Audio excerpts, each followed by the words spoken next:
Hello and welcome to the first episode of the 2018-19 season. My name is Connor Bromley and I am fully recharged after my holiday last week. I took a break from the lads and left it with Chris Calm, Alex. I don't know who else was on last week. Paddy? Was Paddy on? Yes. Paddy was on, yeah. Am I missing one?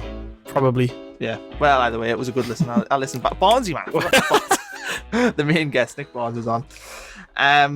We're joined today by the managing editor of ROKER Report, Gav. How are you? Are you recharged for the season? Haven't really stopped, really. It's been quite busy for us, hasn't it? Yeah, it has. It's been chocker. Yeah. But probably more busy the last few weeks than it has been ever. Yeah, I suppose for us, when it's transfers pre-season, it is actually busier because you've got all that speculation, who's going to play where, all that crap. Mm-hmm. So, yeah. And covering pre-season games on top of that. So that's why you're here today, so we can talk about it. Exactly. We also have a new guest today, my season card buddy and fellow Blythe lad, Adam Hardy. You had to mention the Blythe part, didn't you? Yeah, I had to get that in there. He's a fellow Spartan as well. Sad. You compared yourself to Cabral on Twitter, so I'm going to put you on the spot and say, what is your best SCFC debut? The best player who's had the best debut. Oh, God, you really did put us on the spot. You know, I'm going to run with the Cabral thing. I thought would sign the next best thing in that Fulham game. He was good, to be fair. And in pre-season against Spurs, remember that? Yeah, what actually happened with Cabral? Quite a lot of bad things. Probably shouldn't talk about I know, them. I was going to say he was on trial, wasn't he? Bad things. I'm sure he's not listening. We'll probably slander him. We are also joined by Simon O'Rourke. Yeah, got it. Now I can just call him Simon.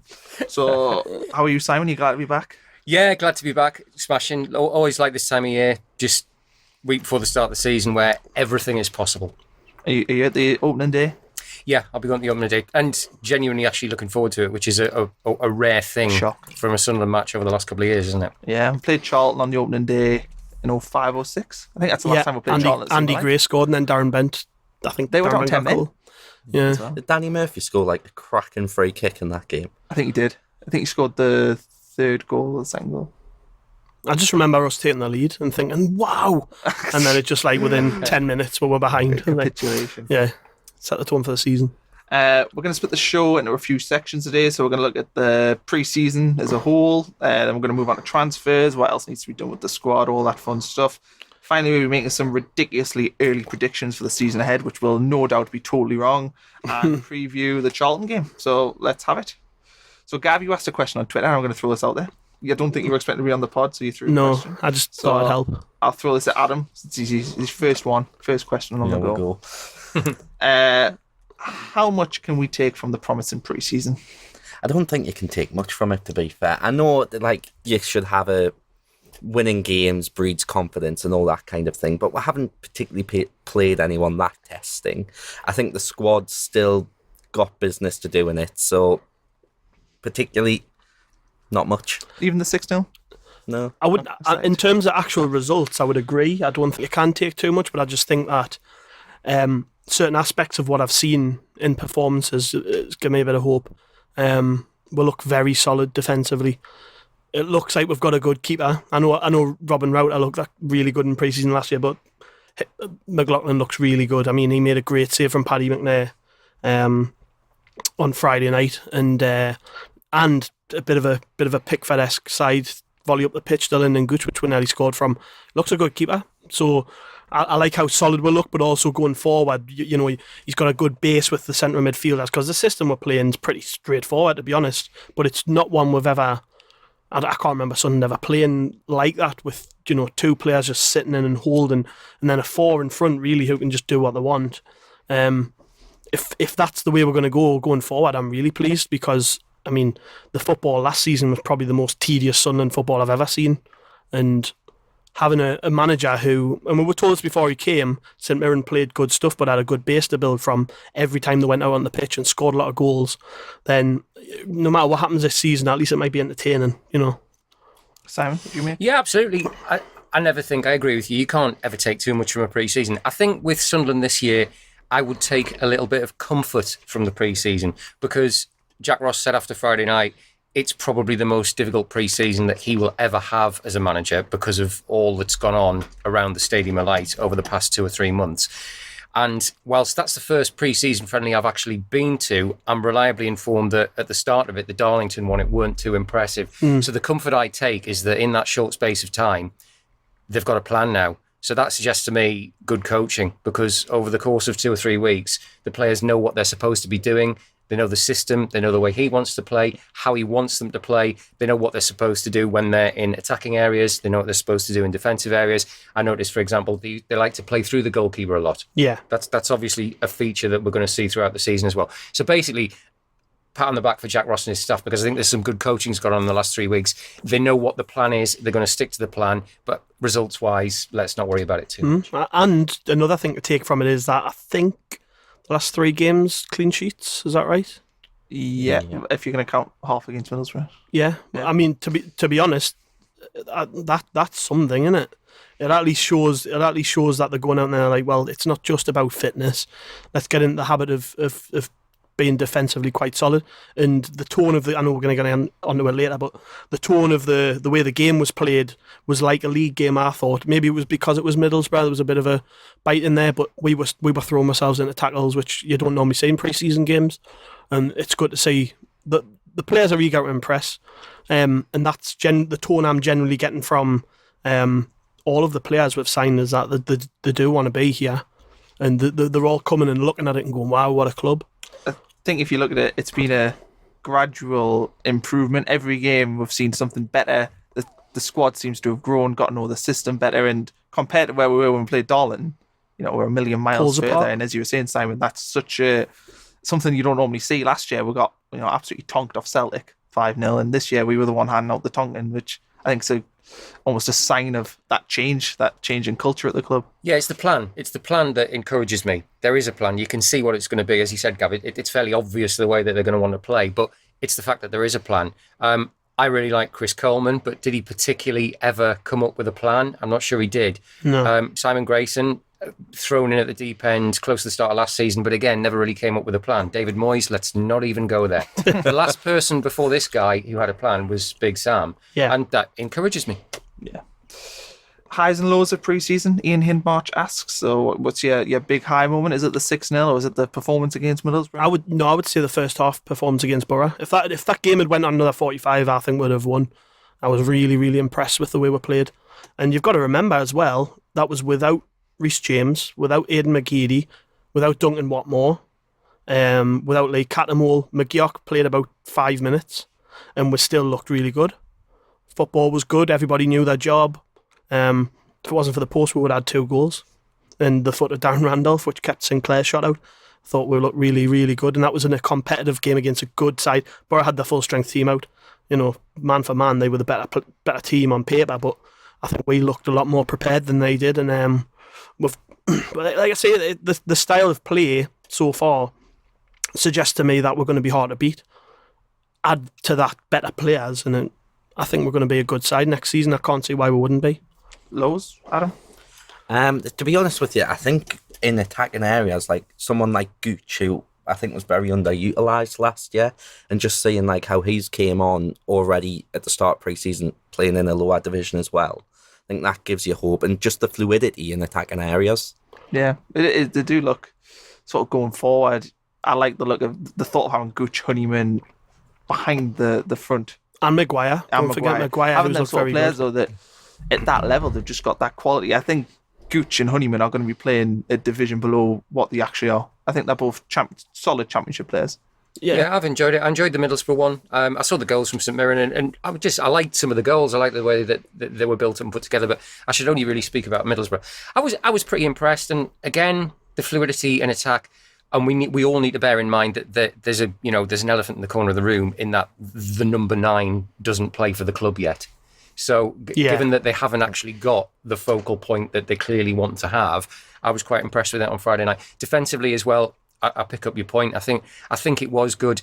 Adama Traore is the most talented player in that division and should be a Premier League player or playing in a top European league. Yeah. And whilst he did have his one run, he's very difficult to stop at times. They had a plan with him. I like the way that Glenn Louvens just took one for the team and knocked him over when he was running through and that sort of thing.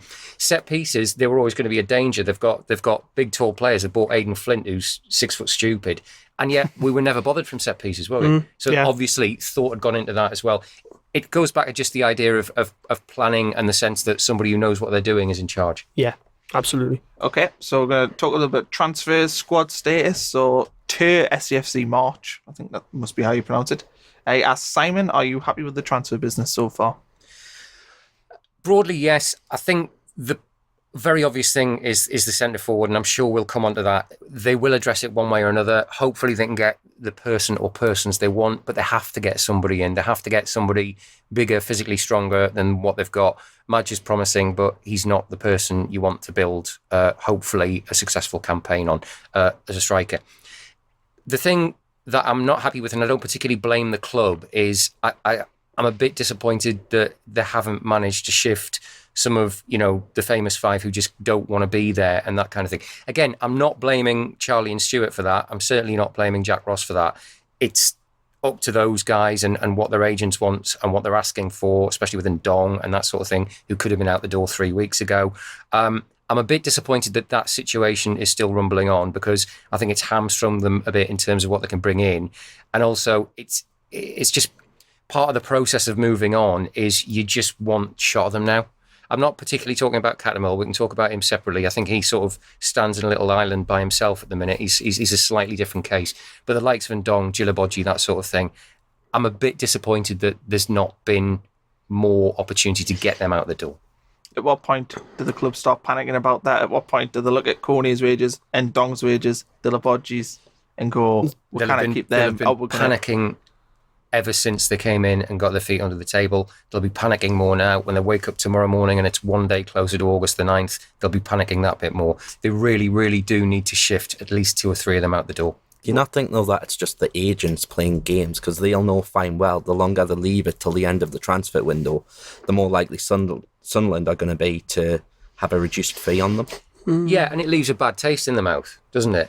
But absolutely, you're right. And they're going to take knockdown fees. Djilobodji, I'm sure now they'd give away quite happily. They'd just cancel his contract unilaterally and pass him on to another club and make him somebody else's problem. Yeah, and it just leaves a bad taste in their mouth. And it's a shame, because these people who've earned a lot of money from Sunderland and who've done the square root of not very much since they've been at the club, they're going to end up doing okay out of a summer where really they should have shown a bit of dignity and just got out at the first opportunity. Yeah. I think they've tried the hardest to get rid of them. Yeah, no, definitely. And Dong's the prime case. He's very particular over where he wants to go. There's offers on the table, have been for months, but he hasn't gone yet. Although I am led to believe he is close to going. That they've thought that for a while now, and things keep moving and things keep changing. Djilobodji is a different case altogether, because he's just not very good and he's on a lot of money. He's on something like 35 grand a week. I mean, we were subsidising a lot of that last year when he was playing for Dijon, as we were Khazri. But Khazri had a good season, so they've had no problem shifting him. Djilobodji, on the other hand, is still on a lot of money. And if you're him, he's not going to want to be dropping his wages very much, is he? So, sidebar, though, Djilobodji, what was the scouting process? There was none. That he was born? Well, I think he did have a good couple of months. Was it Werder Bremen? He got in the Bundesliga team of the year, to be fair. But then didn't they nearly get relegated as well? I think it's the 2 rules that kept them up. We've probably went over this a million times in the past, but you're right. What was the thinking process behind that? How did he even end up at Chelsea in the first place? You know what I mean? Chelsea bought him for nothing. I think got him for it was like 2 or 3 million quid, yeah. It was the start of the Abramovich austerity years, where they went around, and for a couple of years they did sort of start buying less expensive players in the hope that they would kick on. And he never played for Chelsea, did he? Yeah, but he got about 10 minutes in it. Just sell them, don't they, for a massive profit, which is what they did with Djilobodji. But yeah, I suppose, what do you do at this point? So we do get to August 9th. They're still here. Do the club let them go for free? Do the club look at sacking them for not coming back to training? How do you approach it? Worst case, they'll go out on loan somewhere, I think. Worst case, they'll not be here. Stuart Donald sat in our chair and said it himself last week, didn't he? He said, I'll be very surprised if I see them playing the Sunderland shirt again. I know Kone has been back since the first day of pre-season, but obviously, has made it very clear he doesn't want to be here, so he's not training with the first team, but he is training, so he's getting paid. And he's probably on more money than anyone at the club, or just about up there, you know what I mean? So paying out a lot of money for him. And Ndong and Djilobodji, as far as we know, their contracts have been held, haven't they? Because they haven't turned back up for training. So we aren't paying them, but they're still our players. They could turn back up at training tomorrow and we'd have to start paying them. Think about keeping their wages though. If you're not paying their wages for a month, that adds up to quite a sizable amount of money. Like that's probably the fee that they've been able to shell out for Baldwin. Probably covered on for them not being crazy. There. It's a crazy amount of money. How important it is though that they get rid of them. Yeah, because of how much they're shelling out on them. And, I mean, Oviedo's turned back up, so he'll be getting paid. But yeah, he's wanted, but I don't think the teams who want him can afford him. That's the difficulty. We'll put them on ridiculous contracts, and they're not very good players. I think Oviedo's 40 plus, isn't he? 42 grand. 42 grand a week, I think. Who's going to pay? Like, unless a Premier League team wants to take a gamble. I mean, he didn't do that bad last season, but he did. He was poor. He wasn't. I mean, we're talking negatives. I think there's a lot of positives as well. I like that, presuming, as I think we all do, that Luke O'Neill will be confirmed tomorrow.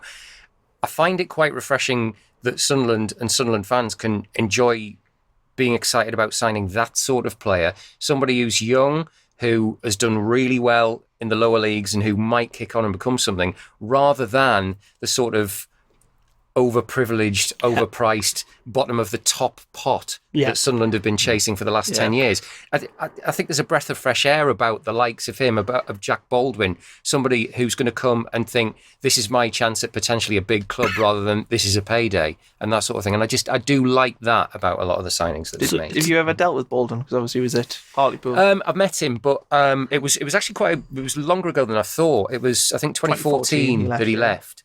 But so I don't know a great deal about him, but they speak extremely highly of him at Hartlepool, and obviously, as I'm sure everyone's seen, they speak extremely highly of him at Peterborough as well, where he's just as a person, not just a player as well. Yeah. Which is the same sort of thing we're saying about Luke O'Neill. Did we all watch that 15-minute video on O'Neill like I did? Yeah, but I think Simon's got a great point there. Me and many other Sunderland fans wanted Sunderland to make these type of signs when we're in the Premier League, looking at the lower leagues and going like, is that lad good enough to make the step up at a club like this? Because if they are, they'll jump at the chance to come. And we've never done that for, maybe since Mick McCarthy was manager, where we've looked down the leagues and looked at players who might be good enough and they've got good attitudes, which would suggest that, if they've got the room there to develop that, they'll do it at a club like this because their attitude is top notch. Then, let's get more of those type of players through the door, because I can't see how you can fail when you bring players like that in. I mean, I did a bit of reading up on O'Neill, and he's very different. He reminds us a lot of Watmore, very intelligent, very academic thinking. Like, he's very grounded, comes from a good family, and he's. I think his manager talked a bit about it, didn't he, in that video that Wickham released, but he prepares for every single day meticulously. He keeps a mind diary. He's to keep himself in a good frame of mind. He keeps a diary on that sort of thing. He's apparently the first one in at training, the last one out. Stretches, does a lot of training outside of the club, which other players don't do. So he's never injured. I think Gareth Ainsworth spoke about that as well, said he's very rarely injured unless it's an impact injury because he looks after himself so much. And you think, well, that's the type of person you want at your club, innit? And the same goes with Baldwin. I was reading a lot of the comments from the Peterborough fans, and pretty much all of them who replied to the tweet that Peterborough put up about him leaving said just how much of a nice person he was and a good lad. And then Hartlepool came out, didn't they, and said that ever since he's left, he's been paying into like a lottery type thing, which goes towards the youth team. And the fact that these teams are making the effort to go out of their way and really build them up as a person. I don't see how things can go wrong if provided Sunderland are geared up to head in the right direction. It can't go wrong for these lads, I don't think. Okay, that leads one nicely onto a question by Michael Smith. Adam, I'll throw it at you. Do you think that Jack Ross is signing the right characters and players that will suit his style of play? Well, I think when Stuart Donald was on the podcast the other week, he spoke about the fact that our squad is still quite small, like height-wise and build-wise. But if you look at how Ross sets up the team, especially at St Mirren, that wasn't a particularly big side either. And I think the players that have brought in, so Leuven's aside maybe, you'd look at and you say they are a lot more technical, like especially O'Neill coming in as well. Seems a very technical player, not like a McGeoch as well. Mm-hmm. Yeah. What about the character we're talking about, obviously there with Baldwin and stuff, the characters of the players. You know, you're looking at players that seem to be very well thought of, and that is something that Sunderland haven't really recruited very well over the last few years. I mean, that's got to be encouraging. Oh yeah, well, definitely. I think, especially as Sunderland fans, I think we always kind of sacrifice a player with good ability for a player with good attitude. Yeah, and that's exactly. I think that's exactly how they recruit. Now, I always think Sunderland doesn't necessarily, a bit different in Newcastle. We don't really like superstars as much. It doesn't really fit the mold of the club. We prefer the grafters. Like, we prefer Danny Collins, them sort of players, the ones who wear it on their sleeve and you know they're feeling it as you're feeling it. And I think recently, certainly the last 5 years, we've recruited the opposite, the Coneys of the world, and it just hasn't worked. Well, I think Charlie Methven said it best, didn't he? That first podcast they did with us, talking about effectively having to bribe players to come to Sunderland because they don't want to be in the Northeast. How many years have we been doing that for? You know, and it's poisonous, really. It's like an attitude which, if you bring in every single player who's got an attitude like that, the whole place is going to be like that. Now, obviously, that's been the case, you know, for years and years now. Sunderland have suffered due to egos and due to poor attitudes, and obviously that has to change. But they've definitely recognised it.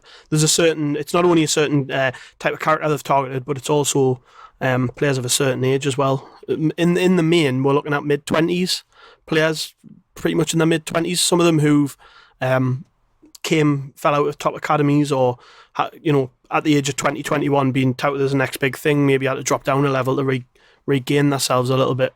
That seems to be the type of player we're targeting. You know, you're looking at players like Charlie Wyke, for instance. If he does come, well, you know, he got released by Middlesbrough, had to drop down the leagues, has done very well down the leagues, so he knows what it's like. And a lot of these players, to them, like Simon said before, it's a chance for them. They're probably looking at it and going, well, it might be the biggest club I ever play for now. I can't mess this up.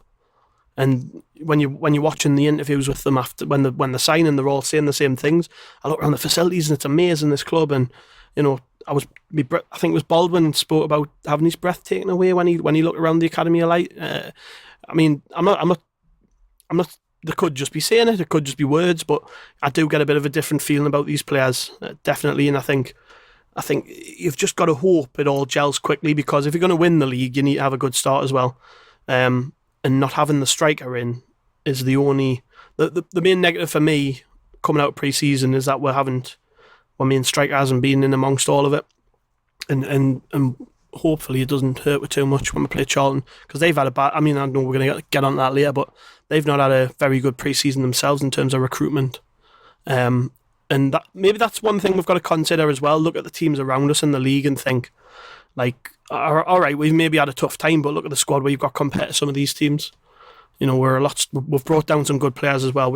I know we're talking a lot about the need to recruit and the need to strengthen the team, but Sunderland's squad, which just came with it, isn't too bad. Players like Lyndon Gooch, I mean, what's he, 22, 23? What would you pay for a American international 23-year-old to come and play in this league? Yeah, good players, you know what I mean? Honeyman, 7 goals in the Championship last season. What would you pay for a midfielder who scored 7 goals in the Championship last season, or 8 goals, whatever it was? You've got to think of it that way as well. Some of these players are good players. If McGeady stays, you know, there's someone who was playing the Champions League not long ago. I think McManaman was the one they were disappointed to lose, wasn't it? I think Jack Ross looked quite... He was disappointed with that, yeah. Which is interesting. I think McManaman probably would have fit in as well. Interesting, I don't know how much the club got for him. I don't know if there was even a fee involved. There was a fee, but I don't think it was a great deal, particularly. Yeah. I think he just didn't want to be here.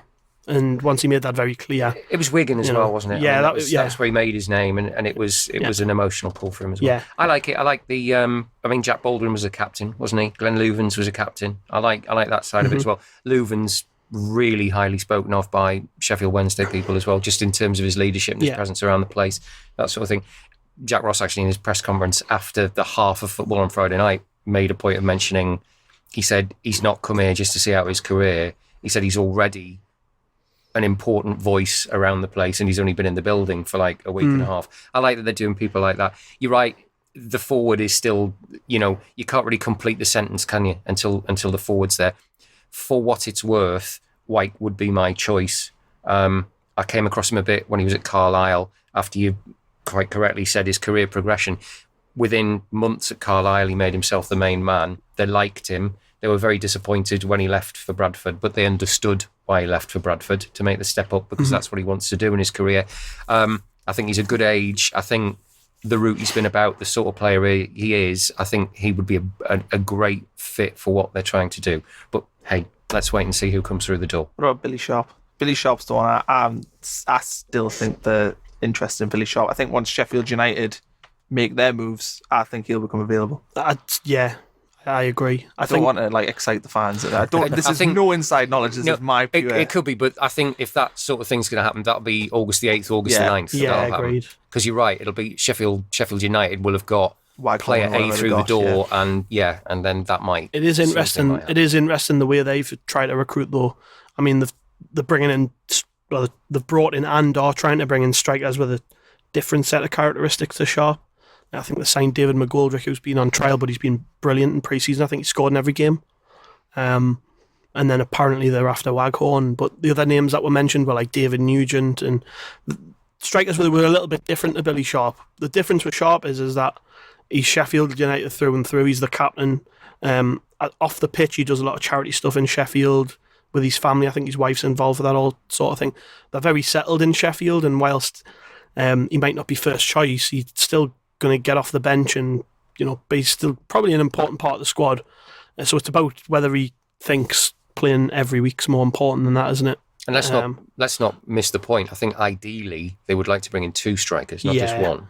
But I think one is the baseline minimum.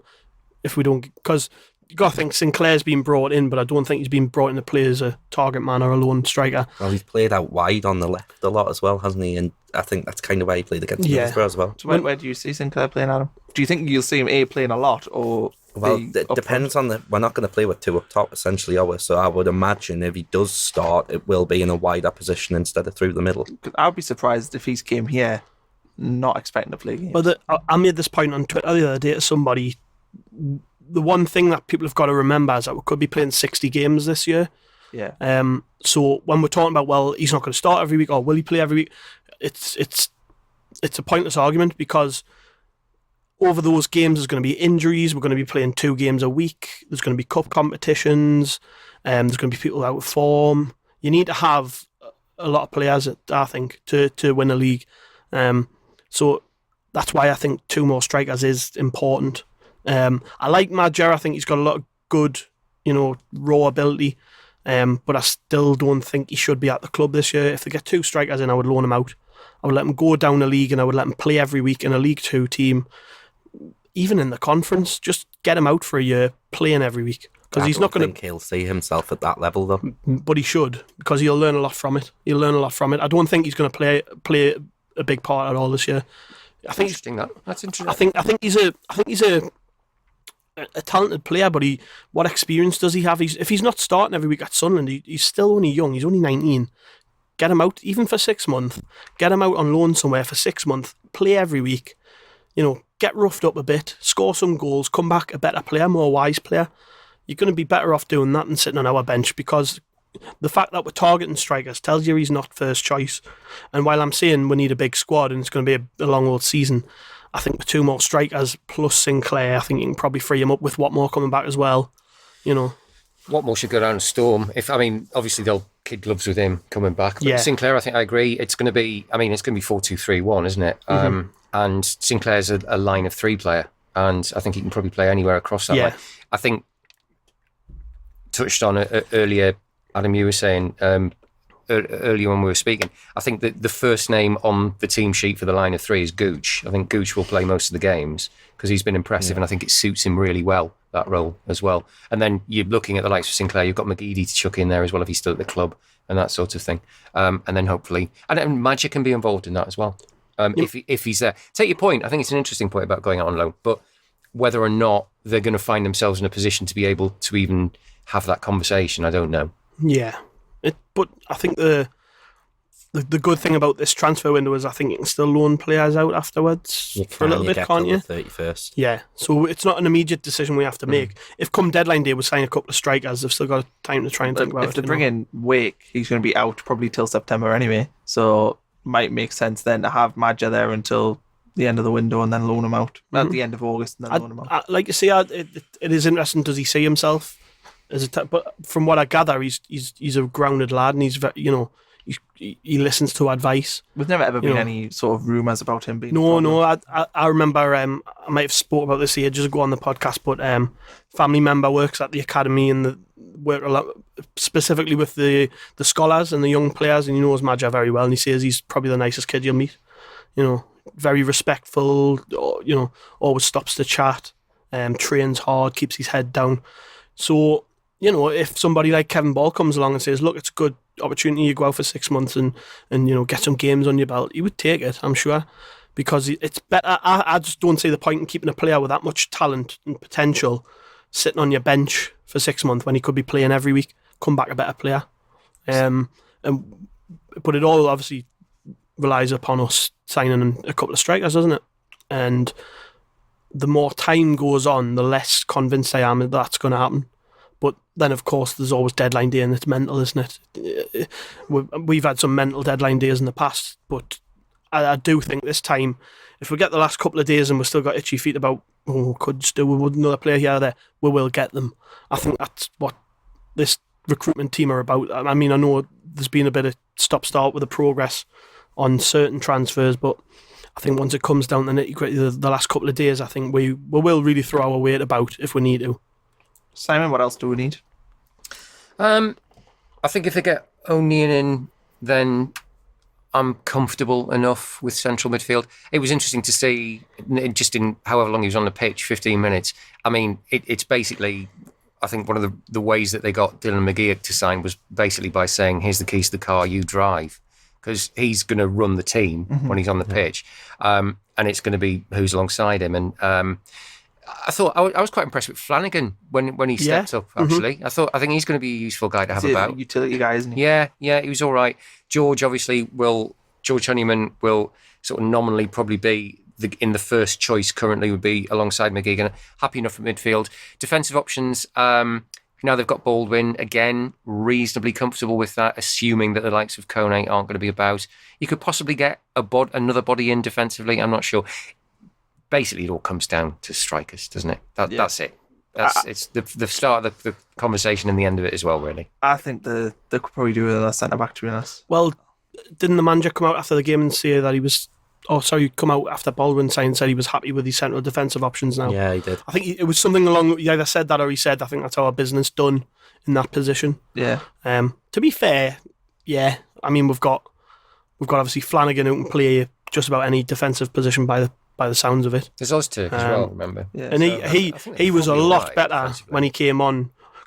You didn't see any of the earlier games, but he was poor like at Darlington. I think he might run out. So. But I mean, the other night he looked reasonably comfortable, So hopefully he's up to speed now. He hasn't. I think to be honest, he went over to Turkey and wasn't training every day, and then he's been released. So he came in at the start of our pre-season maybe a bit unfit, and he's maybe some players take a little bit longer to pick their fitness up, don't they?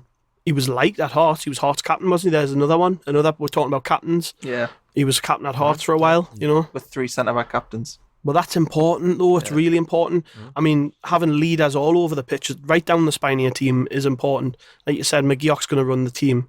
Clearly, although he's not being a captain at Hibs, that sort of character, because players who want the ball and take responsibility generally are good leaders.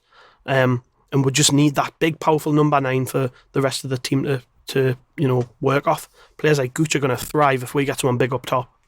I'm convinced of it. I think you could be talking about a player like Gooch getting 15 goals next season if the striking options are right. If we get somebody up there capable of drawing defenders away from players like Gooch who'll run all day for you, and I think he's improved a lot in terms of his ability to beat a man as well. I noticed that when he played that string of games towards the end of last season, the amount of times he just tortured a right back or a left back. Well, I think he came out recently in an interview and said that it's nice having a manager where like the shackles are off him, that he's free to go and move about wherever he wants in that final third. Yeah, and I mean, that's one thing we didn't have a lot of last season. The shape we played under Grayson was very, very negative. It was back to front, wasn't it? It was back to front. It didn't suit players like that. We had a team of midgets trying to play long ball football effectively. Then Coleman tried to play a defensive system with players who weren't defensively sound. Now it looks like, because we've had a clean slate and we've had to get rid of a lot of players, we've been able to pick and choose a little bit in certain positions, which is why it should be easier to adapt to situations with the squad we've got, because we've signed proper central midfield players. This O'Neill kid, I mean, I'd never heard of him until, obviously it came through that we were trying to sign him, but the more you hear about him, you just think, we've been missing a player like that for years, like someone who runs himself into the ground, box to box, and scores goals. Who was the last central midfielder we had who did that? Hutchison, I don't know. Maybe Dean Whitehead for a while, I don't know. It wasn't really like championship, I suppose. Yeah. Carl Robinson, I don't know. But just somebody who's gonna really, bare minimum, he's gonna run himself into the ground Henderson. every week. He was one who ran himself into the ground. But those type of players, we don't sign them very often. I don't know why we don't. It's just nice to see us being sensible, even though these are players that fans maybe haven't heard of. We've clearly thought about the recruitment process. We've got some good people behind the scenes doing all the work. I mean, people think of transfers and they think of Stuart Donald and Jack Ross, but from what we gather, them two are on as involved as people might think. A lot of it's on Richard Hill and Tony Courton, and the working hard behind the scenes to get the players in. I think Donald mentioned on the podcast, didn't he? He hadn't met quite a lot of the players yet. And I think I was listening to go off on a slight tangent, I was listening to TalkSport yesterday, and they had Simon Jordan on, the former Palace chairman. And he was asked by the presenter, how much involvement does the manager have in things like contractual negotiations? There's even nothing. Should be nowhere near those negotiations.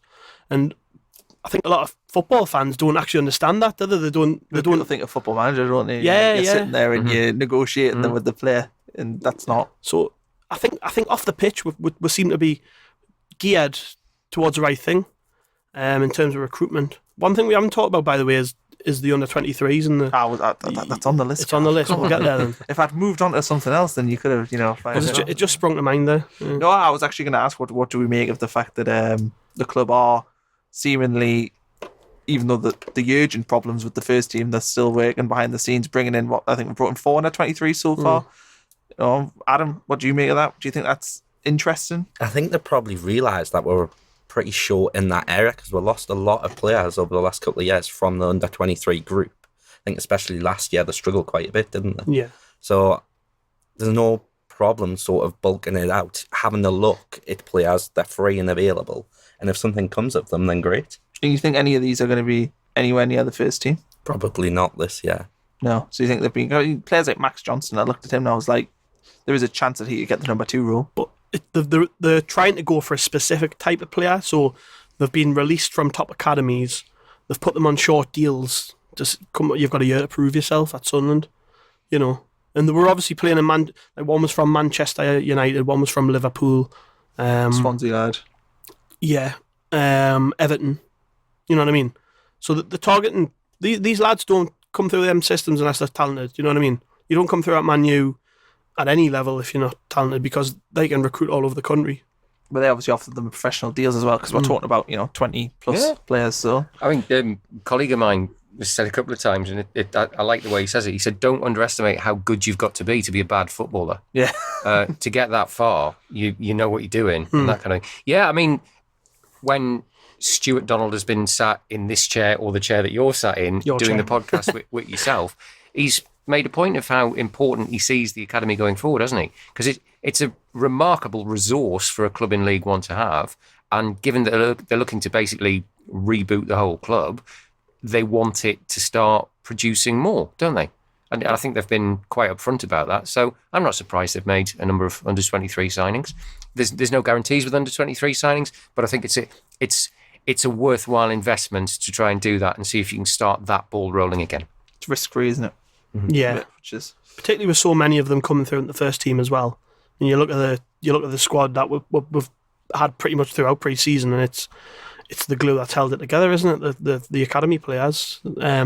We've just sold Joe Lasoro there for some people would say for a smaller fee than we maybe would have wanted, but for his experience and stuff, that's probably about right, £2.5 million. They got the sell on as well, didn't they? Yeah, exactly. Yeah. And then before that, the season before, we sold Pickford for 30 million. And they're going to want to be able to do that every couple of years, sell a couple of players for a lot more than we ever put into them. And it keeps the academy afloat. It keeps the whole thing ticking, doesn't it, basically? Martin Armstrong asks, is there a role for Cattermole? Presuming Cattermole stays, where do we see him? Is he going to be starting? Is he going to be on the bench? From the podcast he did with Barnsley, Barnsley said that they won't cut their nose off to spite their face with Cattermole. Cattermole is a decent professional, a good professional, whatever people think of him now as a footballer and the role that he's played at Sunderland over the last few years. I wonder if he's still at the club at the end of August, the transfer deadline, the 9th, that sort of thing. I wonder if he might be the finisher rather than the starter now. If he might be the guy who, when you're winning 1-0 away from home, you bring on with half an hour left, rather than the one who's got the responsibility for shaping the game from the start. Somebody with his skill set, it might be seen as a better use of what he's got to actually be the finisher rather than the starter now. Now, obviously, he won't want to do that. He won't want to be a guy sitting on the bench in League One, but that is possibly, if I'm honest, the role that I think he might have if he's still here. Yeah, yeah, I get that impression. You think of the players we've bought. So we bought McGeoch, who's, from what I've seen, the limited amount of football I've seen from him, he's playing a role which Cattermole played under Poirier, where we used to sit in front of the back four and dictate, bit of a quarterback, basically. That's the sort of role that Cattermole played under Poirier. Then you've got O'Neill, who, by all accounts, is just box to box in your face. I think there was a quote from Gareth Ainsworth where he said, he was talking about a certain game, and he said that Luke never let his man breathe. That's the sort of player that he is. He plays Jack Ross's style is to play with a high press. Cattermole is not capable of playing that style of football anymore. He just doesn't have the legs for it. So we've signed players who are coming in to do jobs that Cattermole used to be able to do, basically, and he can't anymore. Like you say, he'll want to play every week, but he's not going to be able to. But like I said earlier, you need to have a big squad. There's going to be times when we do need to bring Cattermole in, maybe midweek or on a weekend when someone's got a niggle or a knock. Let's not forget, McGeoch's had 2 knocks already in pre-season, came, and the one warning we did get about him was that he was injury prone. You know, we need to have options. We can't just say, right, well, McGeoch's going to be an important player, but if he's not fit, he's not going to be very important at all, is he? We do need to have a couple of options in that role, which is why Ross has been reasonably complimentary of Cattermole so far throughout pre-season, and realistically, why we're trying to get rid of him is purely financial based, not necessarily his ability, is it? Yeah, I think it's part that he's stale, isn't he? And one of the things that could revitalise Cattermole is actually winning games. If he's in a team that's actually winning and dominating games, then for the first time really since he's signed for it, certainly since Steve Bruce left, he's going to be in a team that's actually winning, which he hasn't had. So that could give him a fresh lease of life. There's me thinking very positively, because I know how badly Cattermole's been the last couple of years, but you never know, when you do start winning games, that changes things for players. He's a resource, though, isn't he? Whereas if they're left with the awful situation of Undong, Djilabodji, Kone, Oviedo will go, but those sort of players still being at the club after the transfer window, or all options to get them out of shot, that is a problem for the club. I don't see Cattermole still being there being a problem for the club. I think it would probably be best for all parties if it could be engineered for Lee Cattermole to go to a different club. But if he is still there, I think it will be fine. He will play some part and he won't be a problem. Okay, well, we're all done on transfers there. We're ready to move into ridiculously early predictions for the season ahead that you'll have stable to you for the rest of the season. Go for it. I'm prepared. Okay. D Sharp asks, goal scorers in the team, predictions for top scorer. So I presume we'll pick who you think is going to be top scorer and who do you think are going to be maybe the 2 underneath? 2 top scorer. It's difficult because we don't have the strikers in yet. Let's just say top scorer, the players we've got currently then. I'm going to say, of the players we've got now, I'm going to probably say Honeyman, if he sticks around. I think if he's capable of getting 8 goals in his debut season in the Championship, you think he can get maybe about 15 at this level.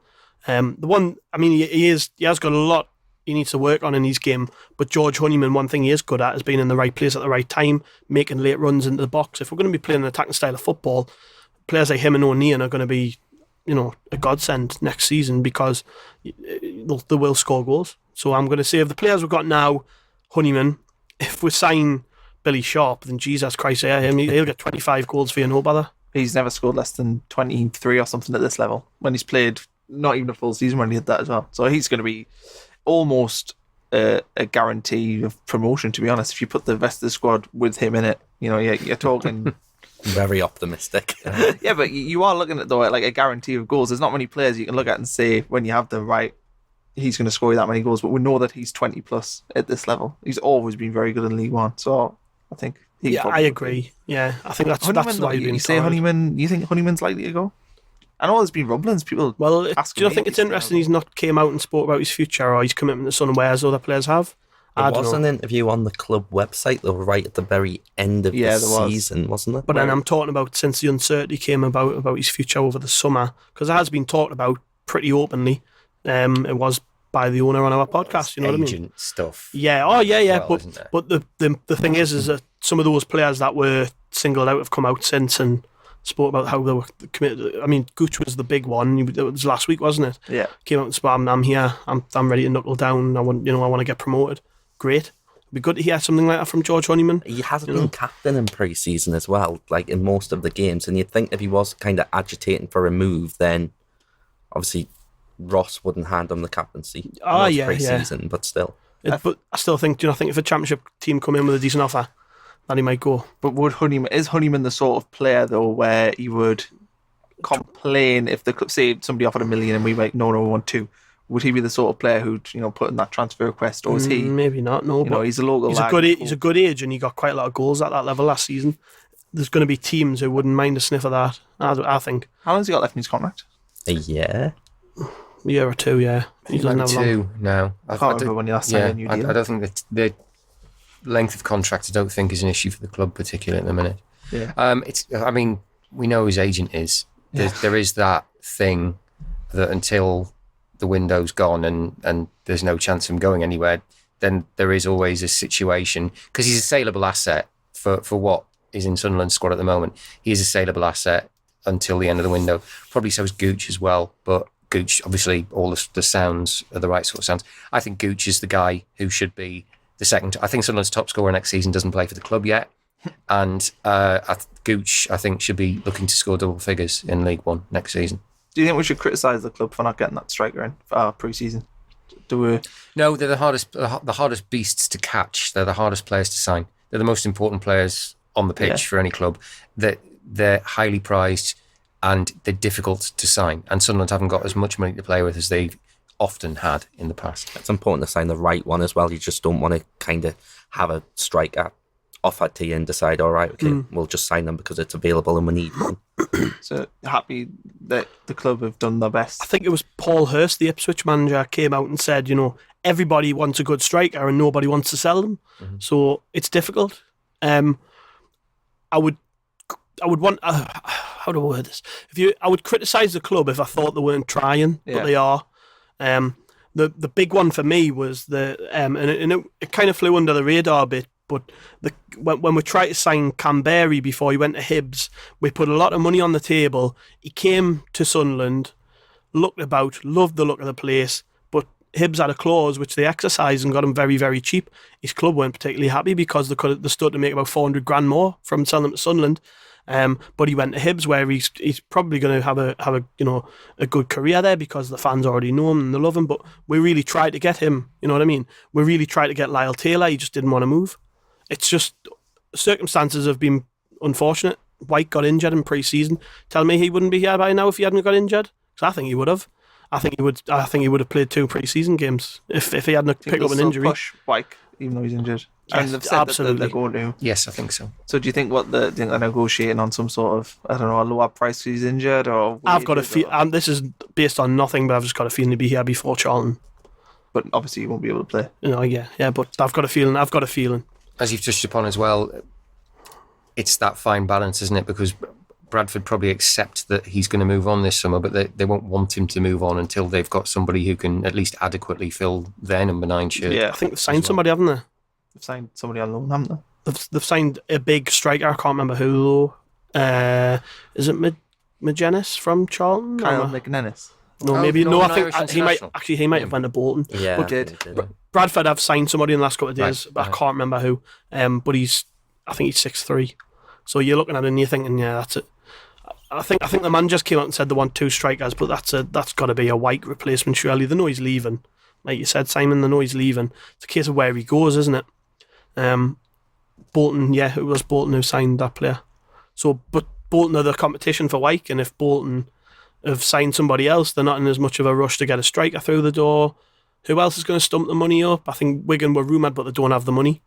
They were talking about trying to sell players to raise funds to go in for him. Position, aren't you? Because Sunderland, while they don't have a lot of money, still have more money than every team in League One. So if there is the hot commodity at that level, then we can afford to get it. The competition is Championship clubs, isn't it? Yeah, it's interesting. Marriott went so cheap as well. Yeah, there was a 3.5 I think there was a big mil. sell-on fee there, but that was interesting because Stuart Donald spoke about him on our podcast, didn't he? 6.5 million that teams were being quoted on the grapevine. Admittedly, I don't think we'd actually inquired into him, but it shows you, doesn't it? It just shows you the money you can make from a good player at this level now.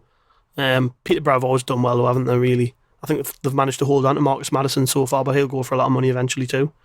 So that's another thing, isn't it? Signing players when we're talking about having players of a good age, you sign a player like we are, 24, 25-year-old, have one good season, they're going to have good teams sniffing around them, which could stand to make some money, which is again something we've never done for a long time, is try to sign players we're going to make a profit on. But to go back to the original question about strikers, I think we have tried. I just don't think it's come off for us yet, and there's still a little bit of there's still about a week or so, maybe. Is it a week?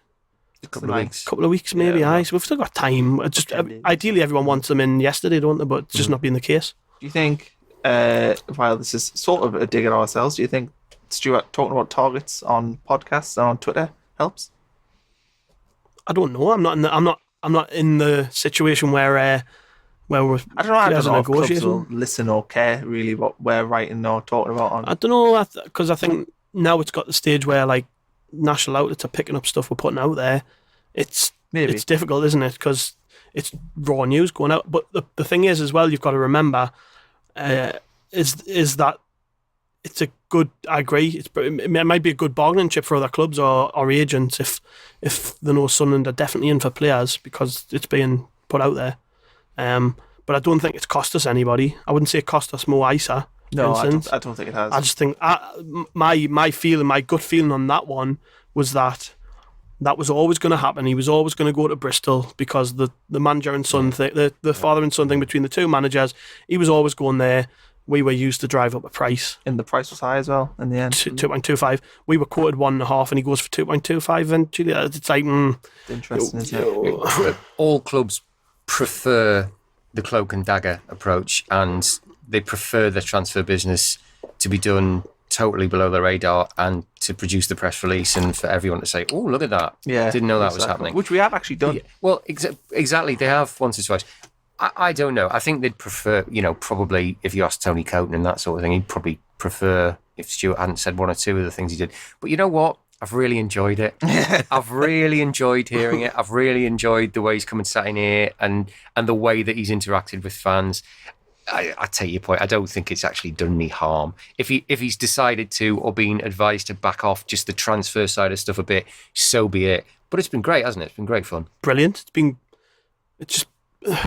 I mean, as a fan, knowing what's going on is nice, isn't it? It doesn't matter if you agree with some of the stuff that's coming out or not. Just knowing what's going on is great. You just feel a bit more involved, don't you? Yeah. Oh, and it's better than... I can remember having to read rumours on bloody CFAX when I was a kid and stuff like that. You know what I mean? Waiting for the papers to come out to read it in the back of the paper and that. Waiting for Simon to go on ITV. Aye, and that.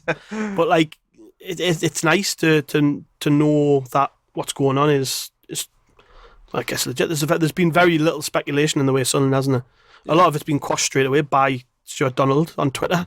As soon as somebody makes something up, he tends to come out and just stamp all over it, doesn't he? Pretty much straight away, which is good because it stops stuff festering as well. So there's pros and cons both ways, I think. I think it's predominantly pro. Like, I think the sort of what we've had with the podcasts have almost been groundbreaking. Like, I've never ever known a club do something similar where they come on and they do tell you the things, and it's almost peeking behind the curtain that nobody has ever. Oh, it's been brilliant. Look, I mean, from the point of view of, being in the sort of more mainstream media, the first podcast he did with you guys, where he was talking about what Margaret Byrne says in the negotiation room and that sort of thing, some of that stuff's remarkable. Yeah. It was very, very, very open stuff and that sort of thing. The agent stuff as well. Yeah, I found that really good. Exactly. His thoughts on agents were very groundbreaking, really, and that kind of thing. It's been really, really interesting, and I think it has helped endear him to the fan base.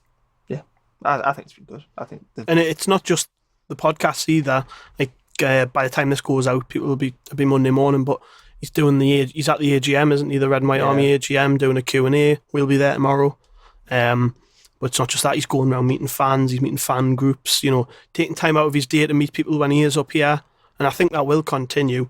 I mean, can you imagine once the pressure's off with regards to the transfer window and he can actually just sit back and deal with some of the other stuff? I just enjoy it a little bit, because nobody can tell me he's enjoying all this. It must be so stressful. Can you imagine how, like, when you've got that much pressure on you to deliver a striker and it's not happening and you're getting bombarded with messages? And he does put himself out there, let's be honest. So he's leaving himself open to criticism. But I mean, it must be stressful. So once the first ball's kicked on Saturday, he's going to love it, and I think he wants August 10th hits, to be honest, and get rid of the transfer window and focus on the good bits. Because to be honest, what I've gathered from speaking to him on and off camera is just he's a massive football fan. Absolutely loves football. Went to Russia, took his kids there, and all that sort of stuff. And I comes just across. Think, it really does come across. He really does love football. I know it's a business and all that sort of stuff, but that's what I get from it. Anyway, that's a bit of a side tangent. So, back to matters of Sunderland. Sergeant Scooter Boy, which is a very interesting Twitter handle, asks crowd predictions for the opening day. Where we at? We're still about 22,000 season tickets, so there'll be at least that there. I kind of know this already. Bear in mind, unless there's major upheaval in amount of tickets sold, I think we're looking at about 24,000. Nah, yeah, I think we've sold about 22. Charlton are only bringing 400. What?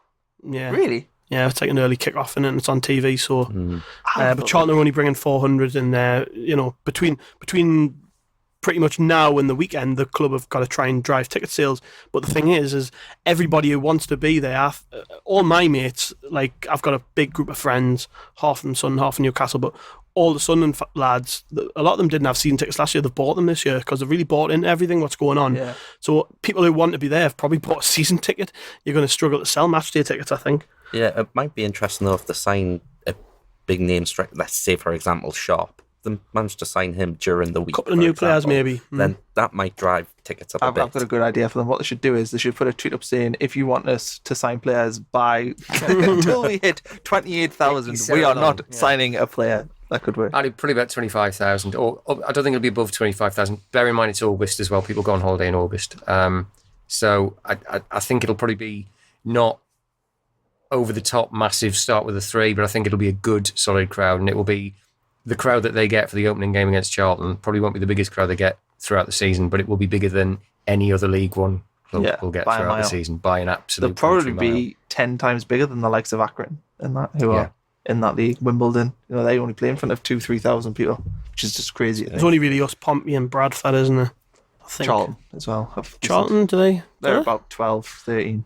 Yeah, I think they took a bit of a pummeling though, didn't they, with the ownership issues they've had and stuff. A lot of fans stopped turning up to their games.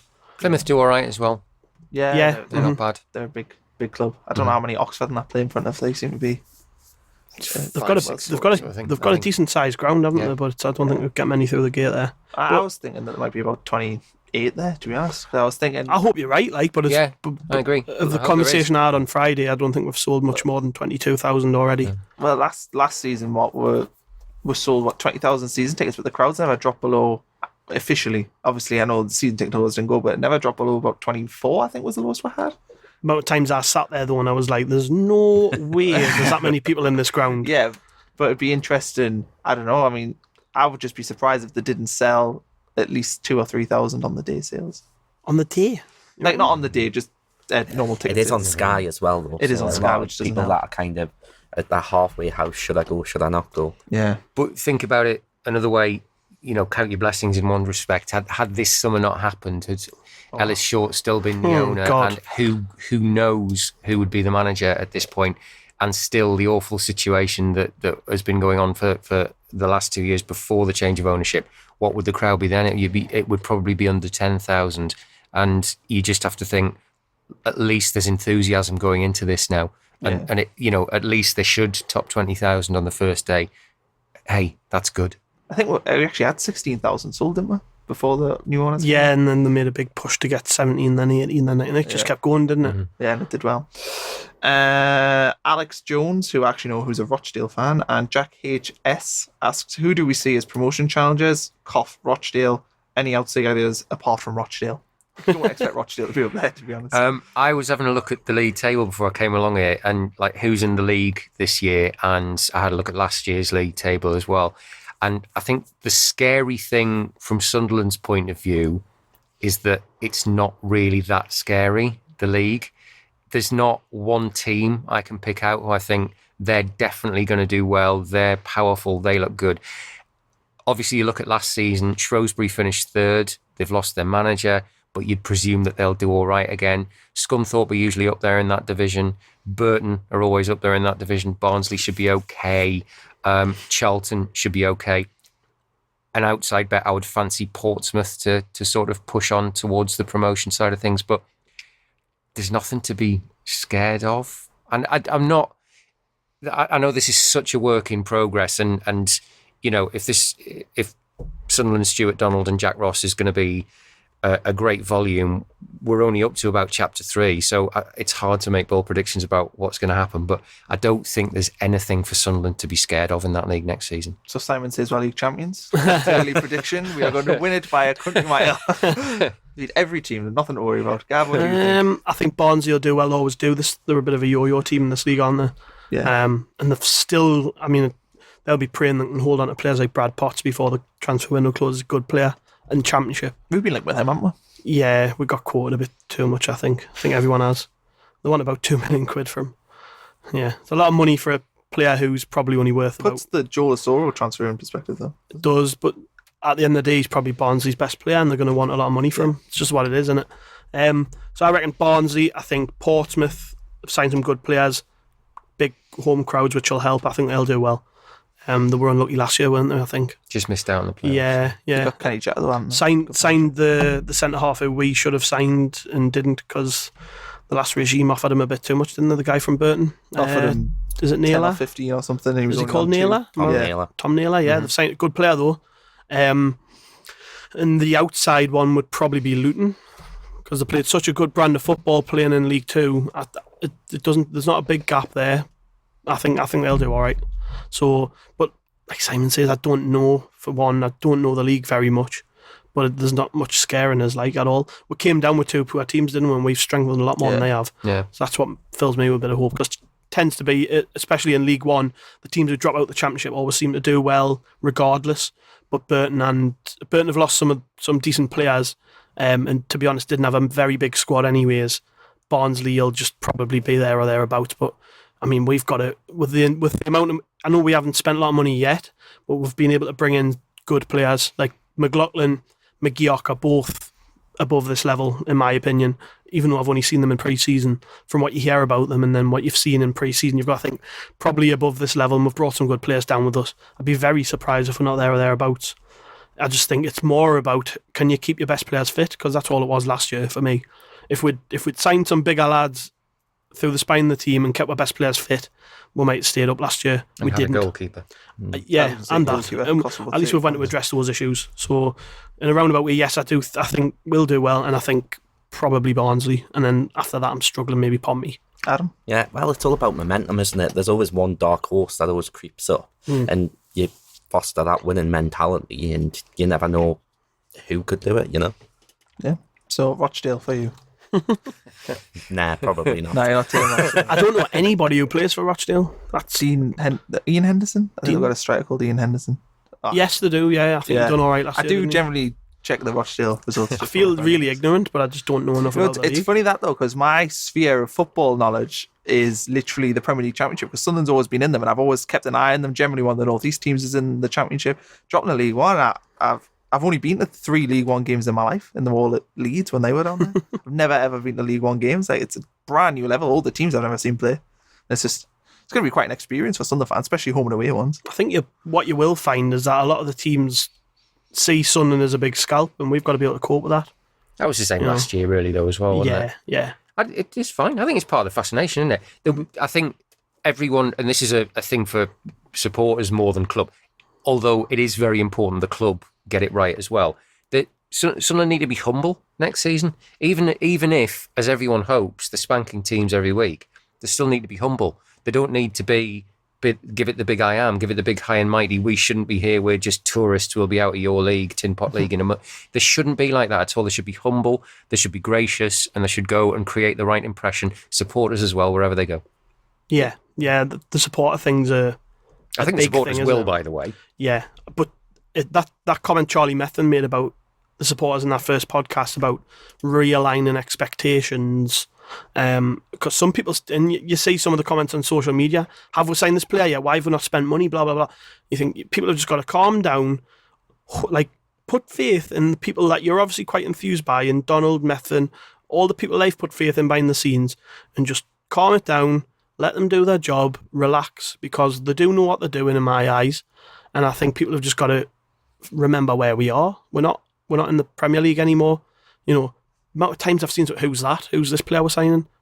I mean, that's such a small time mentality in my eyes.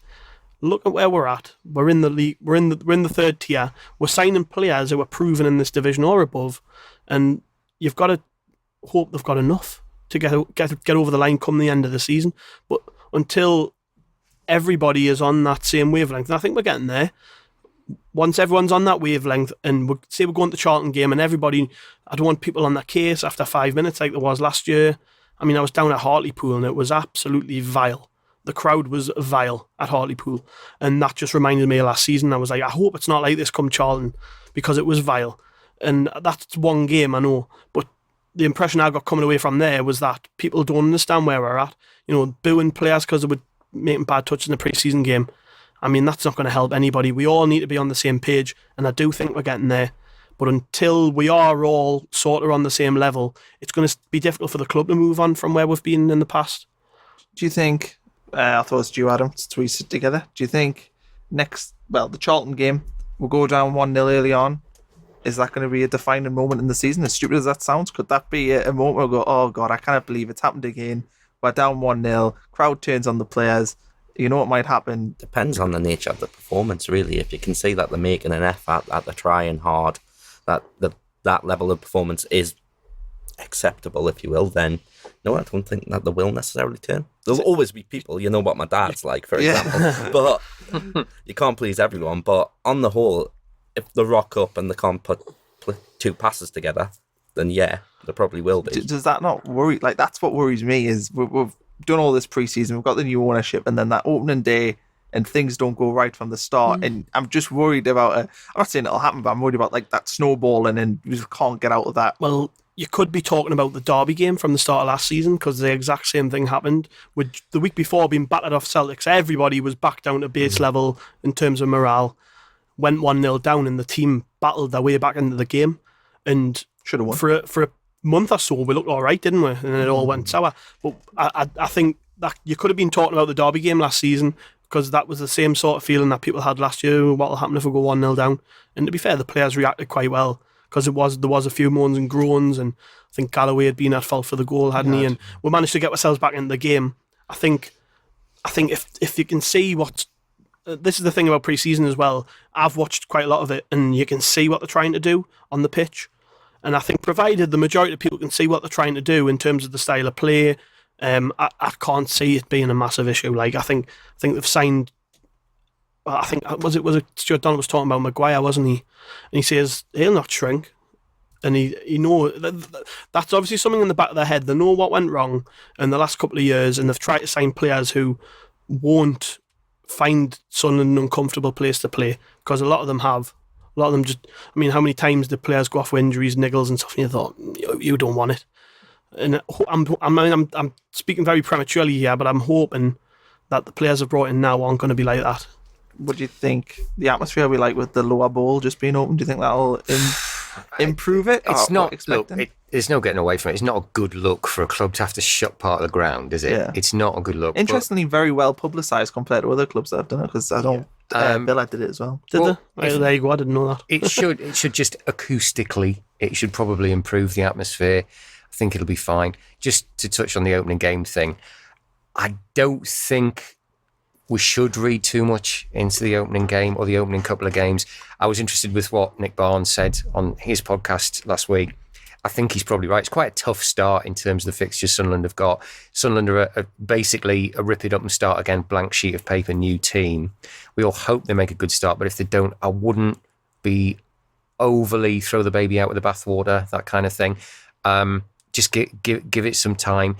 I remember the Derby game a year ago, and a colleague of mine sat in the press box when Graben got ready to take the penalty, said, could this be one of the most important moments of Sunderland's season? And you think, I know exactly what you mean. And then, of course, he scores it, and it wasn't one of the most important moments in Sunderland's season at all. It was the first game of the season. It was a half-decent performance. Sadly, as it turned out, probably about the 8th best performance of last season in a 1-1 home draw with Derby. So I don't think I think we all want to read a lot into opening games of the season. And if they win it 6-0, fine. Go ahead. Knock yourself out. But I don't ever think that you should read too much into it. Fair. Where are we at here?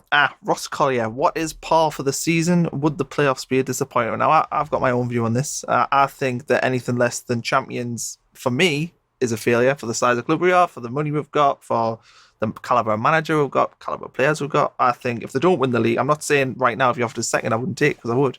I think they've got to be winning the league. What do you think, Adam? What do you think? What is? I honestly don't care as long as they get promoted. So is that, I think that's the the be all measure and end all promotion, as far as I'm concerned. If I could hand pick the way it goes, I'd have us winning at Wembley in the playoffs, because I've never seen Sunderland win at Wembley. No, you don't want that. You do, like. No, you do. If you know they're going to win, but I would far rather. No, I'm saying that's what I'm saying. If I could cherry pick it now and say what do I want to happen? I want to see Sunderland win at Wembley and get promoted that way. They can do both. Check a trade. Don't forget the Check a Trade trophy. Well, League Cup. Bradford got the final not long ago. We can do that. We'll win the League Cup. But Promotion. no, yeah, being realistic, I think champions has got to be the aim. They won't come out and say it, but behind the scenes, they're telling the players are trying to sign they want to win the league, aren't they? They're not going to be. They won't come out and publicly say it, because once you start doing that, you then set an expectation level and it's pressure. They won't come out and do that. I know Stuart Donald on odd occasion has referred to, we want to get promoted. Of course, everybody in this league wants to get promoted, but for the reasons you've just outlined, I think a failure. It wouldn't be a failure, but anything less than winning the league.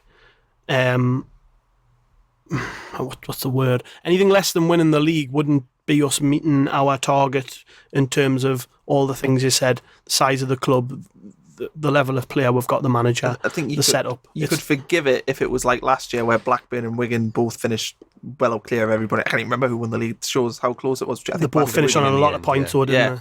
I can forgive that, but I think overall we should be the best team in that league. So therefore, winning the league has to be the expectation of everybody at the club, surely. I want it to be like the last time. I am old enough to remember when Sunderland played in the old Division 3. I was -6. I'm old enough to remember that. My hope is that it goes something like that.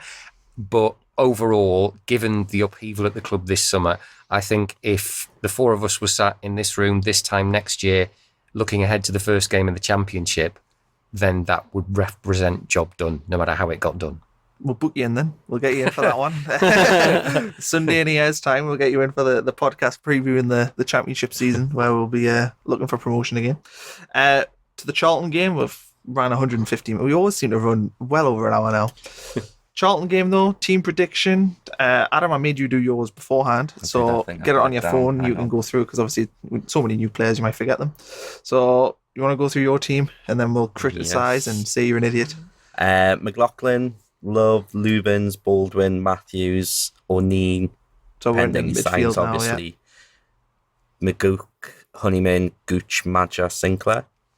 So you go in, how you line Madja behind So- Sinclair Sinclair would be like out wide left-ish, and Madja up front. and Madja through the So middle. it's 4-2-3-1. But it's wouldn't- fluid, That isn't it? wouldn't be my team. I think Maguire has to start. Sinclair on the bench. Although what I've said earlier about Madja, I do think I would rather start him in this game over Sinclair because he's played a lot more football with the other players in pre-season. I just think if we don't get someone else through I think we will get a striker, but if we're talking about only signing tomorrow and maybe not getting a striker in before the Charlton game, I would say Madja up front. And Maguire has to start. He's been, for me, the best attacking player throughout pre-season by a country mile. He's just so influential, good on the ball, very unselfish, gets into good areas, and playing off the left, he looks good. He looks comfortable in that role. Sinclair, I've not seen enough of. I don't think he's played a lot of football in pre-season. So, and with his reason for my selection was that I think he might be injured. I know that he was carrying a no. knock. Jack Ross came out after the game, didn't he, and said that he's been. He should be all right. He said he was expecting him back in training early this week. So, Maguire one side, Gooch on the right. Again, one of the best players in pre-season and looks so comfortable in that system. Hopefully, praying McGeoch's fit, because if not, we could be talking about Barley Mumba starting, which I've got no problem with, to be honest. He's looked really good in pre-season, but he is only 16. I know we didn't really touch on it much early in the chat, but he didn't look out of place against Paddy McNair and Adam Clayton, two very good players in the Championship. He didn't look out of place on the same pitch as them. So it's going to be, I think it's difficult to make a prediction at this stage because we still need new players through the door, and depending on how injuries progress over the week and how prepared they are to play, will alter the team. We could even be talking about Ethan Robson and Mumba starting if things don't go as planned with regards to the injuries. It's interesting. I'm told, well, I heard Charlie Methven say in the press room on Friday night that Jack Ross really likes Ethan Robson. So don't rule out the possibility of him starting. I know he struggled a little bit with injury.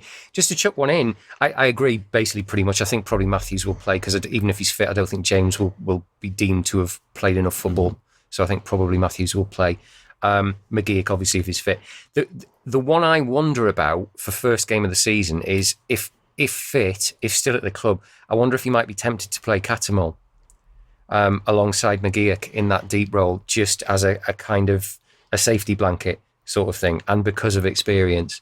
I agree. I think Maguire will play if he's fit as well. Yeah. And Gooch will play, and then Honeyman would probably be a bit further forward. But I just wonder if he might be tempted, because it will be kind of an occasion. It's the sort of debut for a lot of people, for the manager, that sort of thing. And I wonder if there might be a temptation to put Catamol in there, as unpopular as it might be. I probably would if he's fit.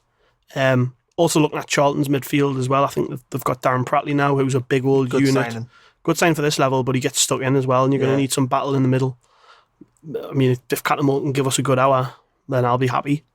But you made a good point there, actually, about the fact there's a lot of debuts being made. Might make sense just to have some of the more seasoned campaigners in there for that first game.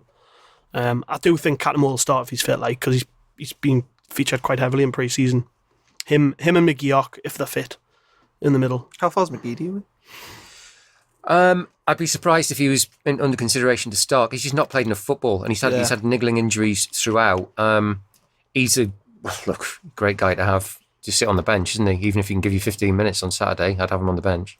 Yeah, I would. If he's fit, I would try and get him. He hasn't had any pre-season, has he? Yeah. Hasn't he been injured throughout pre-season? Pretty much. I think he's just had little injuries the whole way. Well, apparently, because obviously they all go with a pre-season programme before the return to training. He got injured doing that, and he hasn't. I think he's only been in light training in the gym and stuff.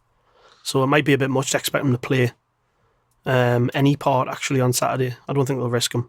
Knowing how important he could be, if he's staying, which we believe is the case, unless someone comes in for him, he could be an important player this season. It wouldn't be making much sense to risk him in the first game. Maybe give him half an hour in the Sheffield Wednesday game in the I was cup. about to say it might be the Sheffield Wednesday game, which is 2 weeks on Thursday, isn't it? I think it's the week after. No, is it not the Is it It's not? before the Scudthorpe Yeah. game, isn't it? Right. So we've got Yeah, I think unusually they've got a clear week after the first game. Normally you don't. Yeah. Whereas this year it's been put back a week. I don't know why. Hmm. The first I think one's- because the transfer deadline's on. Oh, is that what it is? Because the Falls transfer down. deadline's midweek. I think. Transfer that would deadline's on the make 9th. sense, certainly. Yeah. So, okay, let's do some result predictions then. Final thing for the day. So, what do you think, Simon? I'll go with 1-0 Sunderland Get in. for the Charlton game. I think that would be the perfect result because whilst everyone would like them to go and whop them 6 or 7-1, I think a team in transition, a team that's building to get a clean sheet and win the game would be ideal. Do you know what's funny? Now you've just said that 6 or 7-1. You were talking about opening days before, and I remember Norwich got hammered 7-1 off Colchester and won the league that year. And Do you then they remember took that? Paul Lambert Yeah, off they took them, Paul didn't they? Lambert Yeah, off I them. remember that. So, opening day maybe doesn't mean as much. I totally forgot about that game. That was bonkers, wasn't it? 7-1. Gav, what do you think? 7-1 Charlton? We're going to win the league after that? 2-1 to Sunderland. I think it's absolutely nailed on that Lyle Taylor score because that always happens to us. So I think 2-1 Sunderland. I think we will go 2-0 up though. I think that maybe a late scare, Taylor header from a corner, and we're like, Panicking a bit. panicking a bit Squeaky for bum the last time. 5 minutes. Big save by McLaughlin, injury time. The whole place is on its feet by the end. Good start of the season. That's what I'm predicting. Adam, you're normally optimistic like me, so you're nailed on to call a Sunderland win, surely. I will give a Sunderland win, but I think it'll be edgy, tense, 1-0 late goal. Late goal. Fair. I'll take that. Like, I would take any win, to be honest. I think my nerves will take it, but I'd love to say that. I'm just so excited now after doing this podcast. I can't believe we've done it on a Sunday and I've got to wait a week. I was raring to go. Now I just want it to be tomorrow. I just want kick off to come. It's crazy. I haven't even signed the striker that we want as well. I'm still just pumped and excited for it. As for ROKER Report going forward for the coming season, we'll be doing match reports, live tweeting. We'll probably be able to do every away game now that the online. Yeah, match we managed pass- it last season. It'll be even easier this year. Yeah, so we'll be in wherever we are, South Korea or something, watching the games with the VPN. On holiday in there Yeah. in Dublin. Every time something are away, we're going to go to some ridiculous far flung place just to watch Hajduk. it. Yeah, so we'll be doing tweets and all that together. ROKER Report TV will be back on Tuesday this week. That'll be exciting. Very good. Yeah, I've just bought my Sabutio sets. Nice. So I'm going to do Stepping it up this year. Then, yeah. I'm going to do. I think it's a great idea, but I'm going to do the goals reenacted with Sabutio. So do you know the things you see with Lego where you see them moving? Yeah. I'm going to do that with the Sabutio players. I wonder how successful that's going to be, but yeah. I think I'm going to need a lot of help from Stephen, who's the photographer. To Might do be that one of those ideas that's kind of better in your head than No, in reality. I'm not having that. Try it out, and if it bombs, it bombs. It'll be fine. I don't know if you were going to mention it, but I will just add that Thursday we'll have the extra shows back, which we did for the majority of last season. We're going to have Graham's going to be talking to an opposition fan every Thursday. That'll be out every Thursday morning. There'll be a little bit more structure to the release of these shows too, barring when Stuart Donald's on, because he can come on whenever he wants as far as we're I was concerned. going to say Stuart. The pods will be dropping Monday morning, 6 o'clock every Monday morning, and Thursday, 6 o'clock every Thursday morning. Yeah. So with a bit more structure, because we're sick of people hassling us, asking when it's going to be out on Twitter, basically. So we announced we're doing a podcast. I'll have tweets now. We'll have tweets. What from time? people. What time's it out? What time's it out? What time's it out? It's going to be 6 o'clock every Monday now, so at least you know. Yeah. I remember last time I had Stuart Donald on, it was 11 o'clock on a Wednesday, and he was like, "Can you do 1 o'clock?" And he's Ricky Gervais' voice, and I was like, I suppose. Give us 2 hours notice to get down, but yeah. So he doesn't really give me much notice, does he? We don't mind though. No, he gives away a lot of nuggets of information, so I'm not going to complain. So apart from that, I think that's everything. Follow on Instagram, Twitter, Facebook. Simon, it's been a pleasure. We'll probably try and get you back on once a month or so. Look, brilliant. I really enjoyed it. Thanks, lads. It's been nice again. I've really enjoyed coming along. I hope you guys have a really good season. And look, I just hope the long-suffering fans of Sunderland finally get to have a good year for once. Fingers crossed. Anyone else got I'll second that. I'm sick of writing about a crap team that loses all the time. It'd be nice, wouldn't it? Well, since you've been editor of ROKER Report, we've never been My any good. fault. I think ultimately it does fall on you. Does? You're the constant. Yeah. So So I've I'll put got that on you. And then obviously Adam, if we be Charlton, then you'll be on every week because you obviously Good have luck, charm. hopefully. Must be I. You don't have to say anything. Just Just sit in the room. All right, that's that. We'll be back. Extra podcast Thursday, said. Then we'll be 6 o'clock. recording Sunday next week. Yeah. No, because Sunderland's playing on a Sunday next week, aren't they? Christ, I don't know. No. No, that's the week after. Okay, next week we'll be back on a Sunday. We'll be back on Monday, 6 o'clock. Aye, sorted. Knock that out a bit there at the end. You did. Sean can leave it I will just reaffirm what I said earlier. Every Monday at 6 o'clock. Every Unless Thursday 6 o'clock. Sunderland play on a Sunday. Yeah, and then everything gets paused up. Everything will be. That's the plan, anyways. Yeah. Okay. Cool.